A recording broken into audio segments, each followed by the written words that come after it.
फिर उसने बोला, मुझे छोड़कर आओ वापस। मैंने उसे बैठने का कहा, बताया मेरा नाम मुस्तफ़ा है, डरो नहीं, खुद को महफूज समझो। उसे जब यकीन हो गया परेशानी वाली कोई बात नहीं तो बताने लगी, शौहर मर गया, 3 बेटियां हैं, ससुराल वालों ने निकाल दिया, माँ बाप फौत हो चुके हैं, भाई कोई नहीं। मामू के घर आई, मामू के बेटे ने मेरे साथ जियादती की।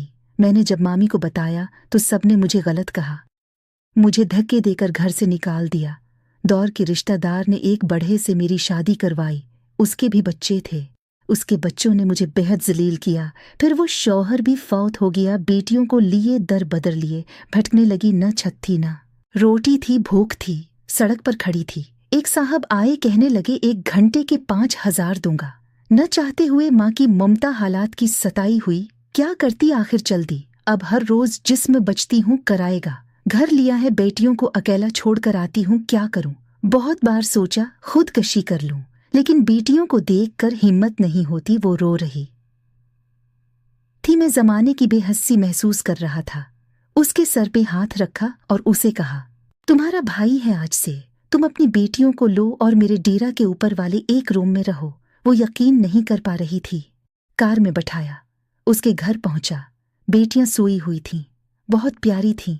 गोद में उठाया, दिल को सुकून मिला। वो मुसलसल रोए जा रही थी। मुझे कहने लगी, आप फरिश्ते हैं, आप कौन हैं। मैं उसे अपने आफस ले आया। वो दुआएं देने लगी, झूली उठाकर न जाने कितनी दुआएं देती रही। मैंने उसे कहा जाकर सो जाएं। अपने डेरा में गया। मेरे सामने से वो चेहरा गुजरा जो एक लड़की अपने शौहर से झगड़ रही थी, उसे कह रही थी, मुझे तिलाक दो, तुमको मेरी कदर ही नहीं है। वो अपना घर जला रही थी। अपनी बेवकूफ़ी की वजह से वो बेचारी, किया जाने ज़माने की तलखियाँ किया होती हैं, ज़माने का डिसना किया होता है। मैं बताना चाहता था, अपना घर जानबूझकर इजाड़ने वाली लड़कियों को तलाक़ें लेना आसान है, इसके बाद जीना मौत है। कभी सास का रोना, कभी नंद का सियापा, कभी झटानी से लड़ाई। ये हर घर की बात है। उसका हर गुज मतलब तलाक लेना या घर इजाड़ना नहीं है। कम उम्री में ही मेरे सर के बाल सफ़ेद हो गए हैं। हज़ारों आँखों के आंसू देखकर अपने घरों को आबाद रखो।